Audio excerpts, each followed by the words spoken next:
Hello everyone, welcome to my YouTube channel RT vlogs. आज मैं आपको हमारी फर्स्ट फैमिली बिजनेस के बारे में बताऊंगा। हमने हापुस आम बेचे। हाँ, आम बेचना इतनी बड़ी बात नहीं है, पर किसी बात की शुरुआत करना एक बड़ी बात है। बात कितनी भी छोटी हो, पर उस बात से आपको डेडिकेशन या मोटिवेशन आ रहा है तो उस बात का इम्पोर्टेंट काफ़ी ज़्यादा है। तो यही इसी बिजनेस ने हमें यही बात दी, डेडिकेशन दिया, मोटिवेशन दिया कि आगे जाके हम और भी कुछ कर सकते।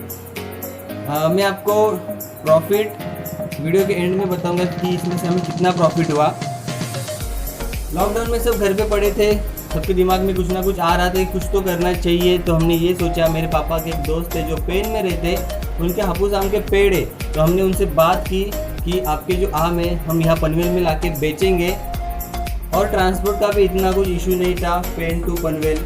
हमने उन अंकल से कहा कि आप 3 दिन रुकिए, 3 दिन के बाद हम आपके आम खरीदेंगे, जितना भी रेट रहेगा उस रेट में। और उन 3 दिन में हमने ये किया कि हमारे जितने भी कॉलोनी वाले थे, जितने भी कांटेक्ट थे, जितने भी पनवेल में पहचान वाले थे, उनको कॉल किया, मैसेज किया, उनको कहा कि हम आम बेच रहे हैं, इतने इतने रेट में बेच रहे हैं। हम थोड़ा मार्केट रेट से कम रेट में बेच रहे थे। मार्केट रेट से कम रेट इसलिए क्योंकि आप कौन सा भी बिज़नेस स्टार्ट कर रहे हो तो स्टार्टिंग में आपको ज़्यादा प्रॉफिट नहीं देखना है। आपको ये देखना है कि आप कस्टमर के साथ कैसा रिलेशन बना रहे हो, कैसे आप कस्टमर जोड़ रहे हो। तो हाँ, इस बात का फ़ायदा हुआ भी। जब हमने कस्टमर को आम दिया तो कस्टमर खुश हो गए। उन्होंने कहा कि यार ये रेट में ये आम बहुत सही है। पब्लिक ने काफ़ी अच्छा रिस्पांस दिया। हमें मैसेज पे ऑर्डर आए, कॉल पे ऑर्डर आए, और जितने भी ऑर्डर्स आए थे उनको टोटल मिला कि जितनी क्वांटिटी उससे ज़्यादा ही हमने आम मंगवाए। हमने टोटल मंगवाए 50 दर्जन आम। जब हमारा माल घर पर आया तब हमने उसे ठीक से काउंट किया, चेक किया। बिज़नेस में ये भी एक बात है कि आपका लेन देन, आपका व्यवहार पहले आता है, और आपके जो रिश्ते करीबी वो बाद में नहीं आते ही नहीं आनी चाहिए। ये बात एक बिज़नेस की है। तो इसलिए हमने टोटल आम काउंट किया कि कहीं कोई आम ख़राब नहीं है ना। आम ख़राब नहीं थे। आम की कुछ आम थे उनकी साइज़ छोटी थी, इसलिए हमने उनको साइड में निकाल के रखा क्योंकि वो पकने के लिए ज़्यादा टाइम लेंगे। हम रत्नागिरी के, तो हमें आम के बारे में नॉलेज है, थोड़ा बहुत नॉलेज है। हाँ, उन अंकल ने हमें 2 डजन ज़्यादा ही आम दिए थे, तो कुछ लॉस नहीं दिख रहा था। इस बिज़नेस में हमारी इतनी इन्वेस्टमेंट थी कि जिस रेट में हमने आम खरीदे और हमने ट्रांसपोर्ट करके आम घर पे लाए। पैकिंग के लिए हमने हमारे घर की थैलियाँ इस्तेमाल की। बस हमने उनसे घास खरीदी थी, उस घास को हम थैलियों में भर के उसमें आम भर रहे थे। अभी देखा जाए तो ये टाइम पे बिजनेस करना उतना ही मुश्किल है और उतना ही आसान भी है, क्योंकि आपके पास ह्यूज प्लेटफॉर्म है, सोशल मीडिया और आपका कनेक्शन। बस आपके पास थोड़ी इनोवेटिव सोच होनी चाहिए कि आप उसका इस्तेमाल किस तरीके से कर सकते हो।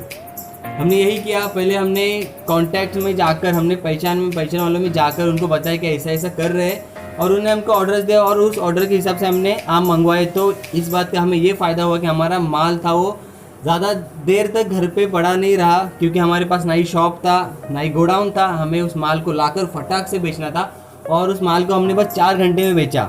तो मुझे यही बताना है कि ये टाइम पे बहुत ही आसान हो चुका है। हमें काफ़ी अच्छा प्लेटफॉर्म मिल चुका है, सोशल मीडिया। बस आपको इनोवेटिव सोच रखनी है कि आपको क्या करना है, किस तरीके से करना है, किस सोर्स का इस्तेमाल करना है। अगर आप ये ठीक से कर पा रहे हो, ठीक से सोच पा रहे हो, तो पक्का आपका जो बिज़नेस है, आपके जो प्लान्स है, वो काफ़ी हद तक सक्सेसफुल कर सकते हो। मोदी जी ने कहा है आत्मनिर्भर बनो। हम बन सकते हैं आत्मनिर्भर।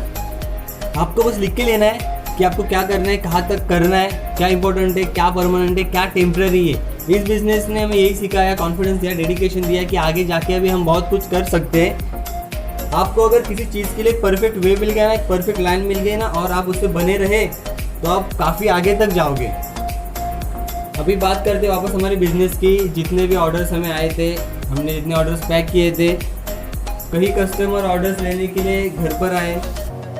जितने भी हमने ऑर्डर्स पैक किए थे वो कस्टमर को दे दिए, और ऑर्डर्स के साथ हमने कस्टमर को ये सजेशन भी दिया कि आम पकने के लिए एटलीस्ट 4-5 दिन लगेंगे। आम हमने कच्चा तोड़ कर लाया था, तो हमने उनको बताया कि जो हमने आपको घास दी है उसको ज़मीन पे फैला के रखिए ड्राई प्लेस पे, और उसके ऊपर आम सीधा रखिए। आम सीधा रखने से आम अच्छी तरह से पक जाते हैं, और उसके ऊपर से पेपर या कोई गोनी डाल दीजिए। यही बात हमने उनको बताई, और कस्टमर खुश दिखे हमें हमारे इस डील से। और जो कस्टमर को घर पे आना पॉसिबल नहीं था, उनको मैंने खुद जाकर होम डिलीवरी दी। उसके कोई चार्जेस नहीं लिए गए, वो डिलीवरी फ्री थी।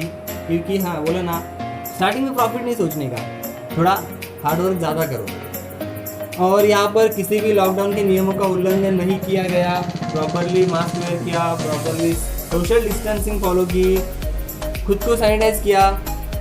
ये था हमारा फर्स्ट फैमिली बिजनेस। हमने जितना सोचा था उतना प्रॉफिट हमें मिला। जितना हमने इन्वेस्ट किया था इसके ऊपर वो पैसे बनाकर हमें प्रॉफिट हुआ। प्रॉफिट बताना चाहिए क्या? चलिए ठीक है, आपको मैं बता देता हूँ कितना प्रॉफिट हुआ हो। जो भी हमने इन्वेस्ट किया था, जितने पैसे हमने आम खरीदने में लगाए थे, ट्रांसपोर्ट में लगाए थे, उन पैसों को बनाकर हमें प्रॉफिट हुआ 3500। हाँ, हमने इतना ही प्रॉफिट सोचा था, हमने इतना एक्सेप्ट किया था, इतना हम कर लेंगे करके। तो फिर आपके लिए एक टास्क है, आपके मैथमेटिकल हिसाब किताब से, आपके मैथमेटिकल कैलकुलेशन से मुझे बता दीजिए कमेंट में कि मैंने कितने में आम खरीदे और कितने में आम बेचे। ये आपके लिए टास्क है, कमेंट कीजिए आपका हिसाब किताब लगा के कि कितने में आम खरीदे और कितने में बेचे। ठीक है, तो कैसी लगी आपको वीडियो? ये मेरा एक्सपीरियंस था मेरे फर्स्ट बिजनेस से, यही आपके साथ शेयर करना था। वीडियो अच्छी लगी है तो लाइक करो और प्लीज़ सब्सक्राइब कर दो यार। विदाउट सब्सक्राइब किए कहाँ जा रहे हो? सब्सक्राइब कर दो। तो पब्लिक, आपने अपने कीमती समय से थोड़ा समय मेरे लिए निकाला, इसलिए थैंक यू सो मच।